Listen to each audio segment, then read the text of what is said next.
नमस्कार, बहुत स्वागत है आपका। स्वदेश न्यूज देख रहे हैं आप और मैं हूं आपके साथ मुस्कान गंगराड़े। बुलेटिन की शुरुआत करते हुए सबसे पहले बात करेंगे उस मुद्दे की जो पिछले 6 सालों से कोर्ट में लंबित है। जी हां, 27% ओबीसी आरक्षण के मुद्दे को सुलझाने के लिए अब मुख्यमंत्री डॉक्टर मोहन यादव ने आज सर्वदलीय बैठक बुलाई है। आपको बता दें कि बैठक सुबह 11 बजे मुख्यमंत्री निवास पर आयोजित होगी और इस बैठक में मुख्यमंत्री डॉक्टर मोहन यादव के साथ बीजेपी प्रदेश अध्यक्ष हेमंत खंडेलवाल, कांग्रेस प्रदेश अध्यक्ष जीतू पटवारी, नेता प्रतिपक्ष उमंग सिंघार, समाजवादी पार्टी के प्रदेश अध्यक्ष डॉक्टर मनोज यादव और बसपा प्रदेश अध्यक्ष रमाकांत पिप्पल सहित विभिन्न दलों के प्रमुख नेता शामिल होने वाले हैं। साल 2019 में तत्कालीन कमलनाथ सरकार ने ओबीसी आरक्षण को 14% से बढ़ाकर 27% करने का निर्णय लिया था, लेकिन सरकार का तर्क था कि मध्य प्रदेश की आबादी में ओबीसी की हिस्सेदारी करीब 52% है, इसीलिए 27% आरक्षण न्याय संगत है। कमलनाथ सरकार विधानसभा में 27% ओबीसी आरक्षण को लेकर अध्यादेश विधानसभा में लेकर आई। हाईकोर्ट में इसको लेकर याचिकाएं दाखिल हुई और इन याचिकाओं में तर्क था कि आरक्षण की कुल सीमा 50% से अधिक हो जाएगी, जो सुप्रीम कोर्ट की इंदिरा साहनी मंडल आयोग केस 1992 में तय की गई थी। सीमा का उल्लंघन है। मई 2020 में मध्य प्रदेश हाईकोर्ट ने भर्ती प्रक्रिया में 27% ओबीसी आरक्षण लागू करने पर स्टे आदेश दिया था। इसमें एमपीपीएससी और शिक्षकों की भर्ती समेत कई नियुक्तियां अटक गई। मुख्यमंत्री डॉक्टर मोहन यादव ने ओबीसी आरक्षण को लेकर अब साफ शब्दों में कहा है कि डंके की चोट पर 27% आरक्षण देंगे। सीएम मोहन यादव ने कहा कि सरकार ओबीसी समाज को उनका हक दिलाने के लिए पूरी तरह से प्रतिबद्ध है। उन्होंने कहा कि ये केवल एक राजनीतिक विषय नहीं बल्कि सामाजिक न्याय का सवाल है और उनकी सरकार इसमें किसी भी तरह का समझौता नहीं करेगी। मुख्यमंत्री ने यह स्पष्ट किया है कि 27% आरक्षण देने की प्रक्रिया को सरकार पूरी मजबूती के साथ आगे बढ़ा रही है और इसे कानूनी रूप से भी मजबूत किया जा रहा है। हमारी सरकार के माध्यम से हमारी पार्टी की लाइन है कि हाँ, हम 27% आरक्षण देना चाहते हैं और 27% आरक्षण देने के लिए हमने तो दिल खोल के कहा है कि आओ हम अपने इस 27% आरक्षण में, कांग्रेस के लोग कह रहे हम भी देना चाहते हैं, हमने भी दिया, आपने भी दिया। हमने कहा भैया आपकी बात मान लेते हैं, सर्वदलीय बैठक बुला लेते हैं। सर्वदलीय बैठक में आपका वकील भी, हमारा वकील भी, जब सुप्रीम कोर्ट ने तय कर दिया है कि 23 सितंबर से डे टू डे की तारीख लगेगी, तो अब हमारी तो सद्भावना है कि आओ हम मिल बैठ करके एक साथ लड़ें। अगर लगता है हर एक वर्ग के लिए, चाहे एससी हो, एसटी हो, ओबीसी हो, ये माननीय मोदी जी की पार्टी जिनने सामान्य वर्ग को भी पहली बार 10% का आरक्षण दिया, जोरदार अभिनंदन करो माननीय नरेंद्र मोदी जी का। हमारा काम ही सभी वर्गों को साथ लेके चलने का है, किसी वर्ग के हक को कोई छोड़ने का, किसी हक के वर्ग को कोई अपमानित करने का नहीं। लेकिन जो राजनीति करते हैं उनका हम कुछ नहीं कर सकते। तो हमने कहा कि आइए हम सब मिलकर के विकास के एक एक एजेंडे को नीचे तक लागू करें। तो 6 सालों से मामला लंबित है, लेकिन मुख्यमंत्री डॉक्टर मोहन यादव ने ऐलान कर दिया है, साफ कर दिया है कि सरकार प्रतिबद्ध है ओबीसी को उसका हक दिलाने के लिए, ओबीसी वर्ग को उसका हक दिलाने के लिए। अब सर्वदलीय बैठक बुलाई गई है और पक्ष की क्या राय है, विपक्ष की क्या राय है, इसको लेकर मंथन किया जाएगा। इसी को लेकर हम बातचीत करने वाले हैं। दो खास मेहमान हमारे साथ जुड़ गए हैं। बीजेपी से पूर्व विधायक हैं शंकर लाल तिवारी हमारे साथ जुड़ गए हैं। शंकर लाल तिवारी जी, बहुत स्वागत है आपका स्वदेश न्यूज पर। और कांग्रेस से पूर्व विधायक हैं पीसी शर्मा जी हमारे साथ जुड़ गए हैं। पीसी शर्मा जी, आपका भी बहुत स्वागत करती हूं स्वदेश न्यूज पर और आपसे ही शुरुआत करना चाहती हूं। बात जो आप लगातार 6 सालों से कह रहे थे, वही बात तो मांगी गई है और उसी बात को मनवाने के लिए, इस पर मंथन करने के लिए सर्वदलीय बैठक सरकार ने बुलाई है। अब क्या आपत्ति है आपको? सवाल ये है कि 2019-20 में ये पास हो गया था, विधानसभा से पास हो गया था, तो इतने दिन कर क्या रही सरकार? पहले शिवराज जी की दोनों, वो भी पिछड़े वर्ग के थे, और मोहन यादव जी 2 साल इनको हो गए।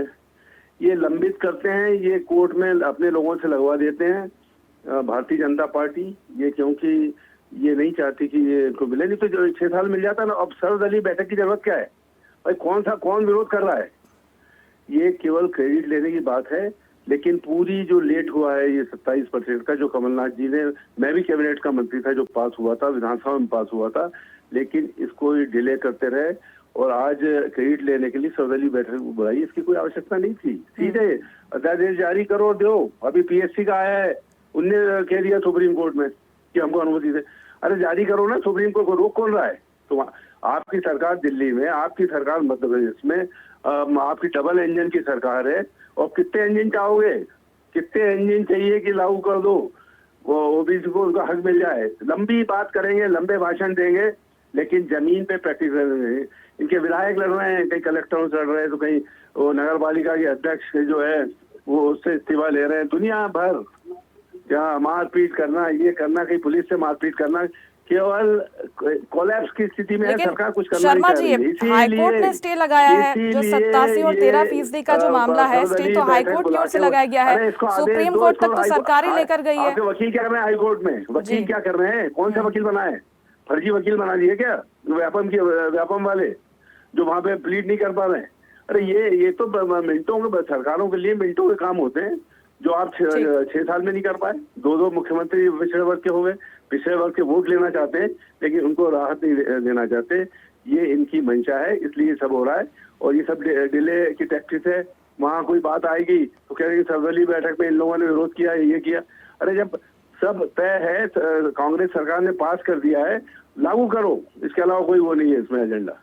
ठीक है तिवारी जी, अब आपकी तरफ से स्पष्ट कर दिया गया है कि जल्द ही इसका रास्ता साफ हो जाएगा, लेकिन वो कह रहे हैं कि सरकार उतनी मजबूती से अपना पक्ष रख नहीं पा रही है कोर्ट में, इसी कारण ये मामला अटका हुआ है। एकदम असत्य है। कांग्रेस के लोग मात्र इस विषय को लेकर के और राजनीति करना चाहते हैं। सरकार ही सुप्रीम कोर्ट लेके गई है मामले को हाईकोर्ट से। ये मामला हाईकोर्ट में था और सरकार कोर्ट में आपके लोग जाते हैं, आरक्षण दिया जाए। माननीय मुख्यमंत्री जी मोहन यादव जी बार बार कह रहे हैं और बीजेपी कुछ नहीं होगा, सरकार कह रही है। शर्मा जी, मैं लौटूंगी आपके पास, एक एक करके बात रखते हैं। जी तिवारी जी, अपनी बात रखिए आप। मैं ये कह रहा था कि कांग्रेस जबरदस्ती विषय को उलझाती रहती है। कांग्रेस के कारण ही हाई कोर्ट में ये सारा मामला चला। कांग्रेस ने छोटे रूप से विधानसभा में जबरन पास कर लिया, न कानूनी लड़ाई लड़ी, न हाई कोर्ट में उन्होंने कोई प्रयास किया। भारतीय जनता पार्टी की सरकार ही इसको दिल्ली लेकर के सुप्रीम कोर्ट गई और 27% आरक्षण देने के लिए बार बार हमारी सरकार, हमारी पार्टी, हमारा मुख्यमंत्री बार बार कहते रहे कि हम 27% आरक्षण दे के मानेंगे। और सरकार वचनबद्ध है, बीजेपी वचनबद्ध है सभी वर्गों के हित के लिए। जी ठीक है, लेकिन तिवारी जी एक एफिडेविट भी दाखिल किया गया था एमपीपीएससी की ओर से। उस एफिडेविट में ये मांग की गई थी कि जो भी याचिकाएं लगाई गई हैं इसके समर्थन में, यानी कि 27% ओबीसी आरक्षण के समर्थन में, उन तमाम याचिकाओं को खारिज किया जाए। इसके बाद एमपीपीएससी की ओर से एक एफिडेविट सर्वदलीय बैठक के ठीक पहले दाखिल किया जाता है कि उस एफिडेविट को रद्द कर दिया जाए। तो कहीं ना कहीं पेच फंसाने का काम खुद ही एमपीपीएससी कर रहा है, आयोग कर रहा है। एमपीपीएससी का ये आवेदन कैसे गया, किसने लगा दिया, ये एक जांच का विषय है। अच्छा। पर सरकार ने इस विषय की जानकारी मिलते ही तुरंत उसने कहा, और एमपीपीएससी ने भी सुप्रीम कोर्ट में आवेदन दिया कि हम इस एप्लीकेशन को वापस लेना चाहते हैं और दूसरा एफिडेविट देना चाहते हैं। सिर्फ कांग्रेस बात का बतंगड़ बना करके और मामले को उलझाती रही है, पूर्व में भी, आज भी इसी तरह की बयानबाजी आदरणीय लोग कर रहे हैं।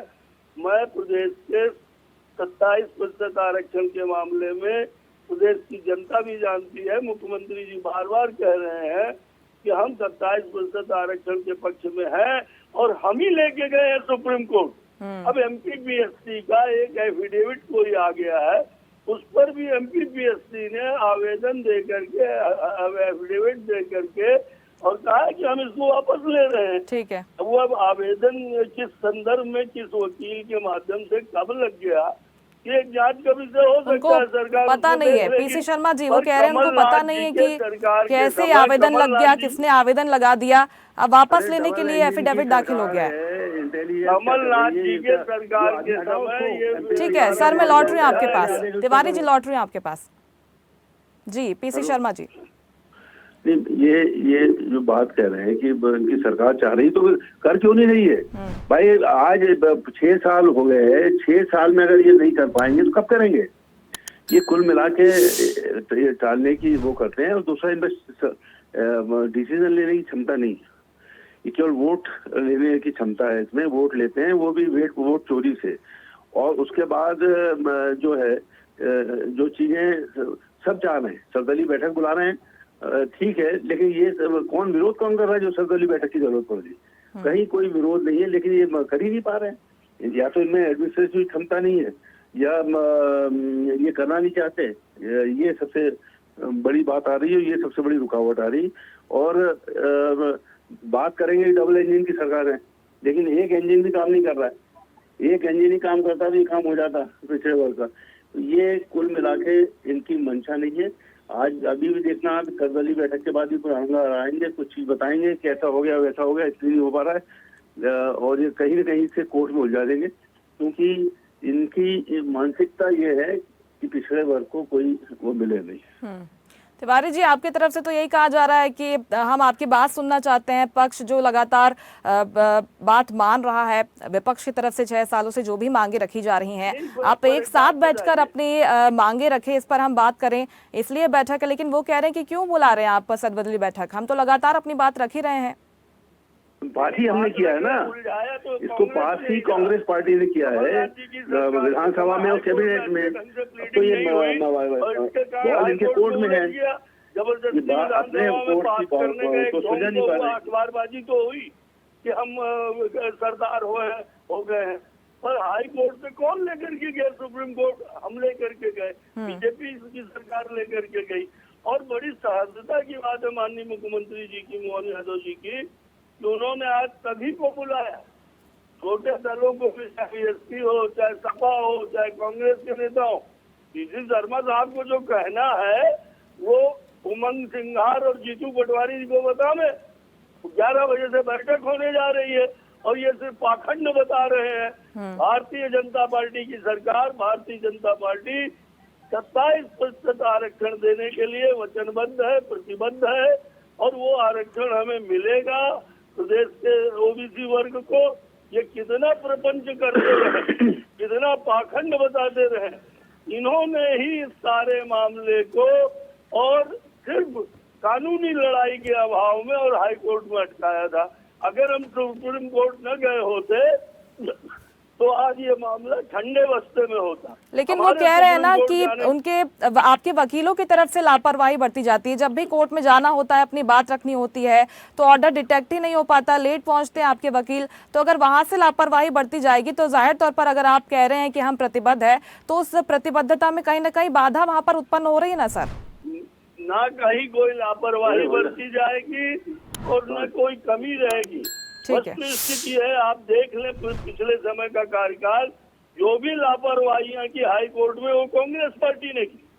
कांग्रेस पार्टी ने मुस्तैदी से उस लड़ाई को उस समय नहीं लड़ा और राजनीतिक खेल में लगे रहे, सिर्फ प्रपंच करते रहे, सिर्फ मुगालतेबाजी के बयान देते रहे। और आज भी कांग्रेस पार्टी 27% आरक्षण ओबीसी के देने के मामले में सिर्फ पाखंड बोल रही है। हमको देना है, कांग्रेस के पास कुछ है नहीं, कांग्रेस कुछ करने वाली नहीं है। हाँ, उलझाने का काम शुरू से 27% आरक्षण के मामले को कांग्रेस ने सिर्फ इसकी नेतागिरी करी है। मैं कहना चाहता हूँ प्रदेश के तमाम जनता से कि कांग्रेस उलझाए, कांग्रेस को जो जी में आए सो करे। ठीक है। और भारतीय जनता पार्टी 27% आरक्षण ओबीसी को देने के लिए वचनबद्ध है, प्रतिबद्ध है। बार बार मुख्यमंत्री जी कह रहे हैं, फिर भी उसके बाद प्रपंच, उसके बाद फिर भी कुछ तो भी इधर उधर की मुगालतेबाजी। मैं सोचता हूँ ये उचित नहीं है। धोखा इनने दिया हाई कोर्ट में इस समूचे प्रकरण को उलझा करके, और उसका नतीजा है कि आज मध्य प्रदेश की भाजपा सरकार सुप्रीम कोर्ट में अपने शासकीय और अन्य वकीलों के माध्यम से इस मामले का हल खोज रही है। और निश्चित रूप से 27% आरक्षण हम प्रदेश के ओबीसी की नागरिकों को दे करके ही मानेंगे। चलिए, अच्छी बात है अगर आप इसे सुलझाना चाहते हैं, क्योंकि 8 लाख लोग इससे प्रभावित हो रहे हैं। इसका जवाब ले लेते हैं। आपने जो गंभीर आरोप लगाए हैं कांग्रेस पार्टी पर, पीसी शर्मा जी। एक आखिरी मेरा ये है, इनसे कह दो कि सरकार इनकी सुलझाओ ना। कौन बीच में आ रहा है? ये केवल नाचते नहीं आए तो आंगन तेरा, इसके अलावा इनके पास कुछ नहीं है। नाचते नहीं आए तो आंगन टेढ़ा लेकिन वो करा कह रहे हैं कि आपने ही हाईकोर्ट में मामला उलझाने का काम किया और इसी कारण इतना आगे तक ये बढ़ गया। 6 साल हो गए सर। डबल इंजन की सरकार, यहाँ पे इनके वकील, वहाँ पे इनके वकील, सुप्रीम कोर्ट में इनके जो बहुत से वकील थे उनको जज भी बना दिया है। सब कुछ इनके पास है, जो चाहते हैं वो इनका निर्णय हो जाता है। तो इसमें क्यों नहीं हो रहा है? हर चीज में जो चाहते हैं कोर्टों में निर्णय हो जाता है, इसमें क्यों नहीं हो रहा है? मेरा कोई सवाल मिला के नाचते नहीं आए तो आंगन टेढ़ा। तिवारी जी कोई सुन नहीं रहा है, कोई इनको पूछ नहीं रहा पार्टी के अंदर। आपकी बैक पार्टी बेंचर हो गए हैं, सरकार ने इनको कोई आइडिया भी नहीं है कि कैसे उलझाया जा रहा है। इनको भी आइडिया नहीं है, उलझा रही है बीजेपी की सरकार, डबल इंजन की सरकार। चलिए ठीक है, अब 11 बजे का समय तय किया गया है। अच्छी बात है कि सभी लोग एक साथ बैठेंगे, पक्ष और विपक्ष तमाम नेतागण एक साथ बैठेंगे और अगर इस मामले में हल निकलता है, रास्ता साफ हो जाता है तो ये उन लाखों अभ्यर्थियों के लिए अच्छी खबर होगी जो कि सालों से इंतजार कर रहे हैं। उनकी नियुक्ति हो गई है, लेकिन उनका चयन हो गया है, लेकिन नियुक्ति अभी तक हो नहीं पाई है। अच्छी बात है कि उनका भविष्य उज्जवल है अगर इस पर फैसला हो जाता है तो। बहुत शुक्रिया आपका पीसी शर्मा जी, स्वदेश न्यूज पर जुड़ने के लिए, बातचीत के लिए। तिवारी जी आपका भी बहुत शुक्रिया स्वदेश न्यूज पर जुड़ने के लिए, बातचीत के लिए। तो 11 बजे का इंतजार है जब सर्वदलीय बैठक आज होने जा रही है। 27% ओबीसी आरक्षण का मामला जो कि पिछले 6 सालों से लंबित है, कोर्ट दर कोर्ट ये मामला आगे बढ़ता चला गया और लाखों अभ्यर्थी इस फैसले का इंतजार कर रहे हैं और ये उम्मीद की जा सकती है कि इस पर जो पेच फंसा हुआ था वो हल हो जाए। लेटेस्ट खबरों के लिए लाइक, फॉलो और यूट्यूब पर सब्सक्राइब करें, बेल आइकन दबाएं, साथ ही विजिट करें swedishlive.com पर।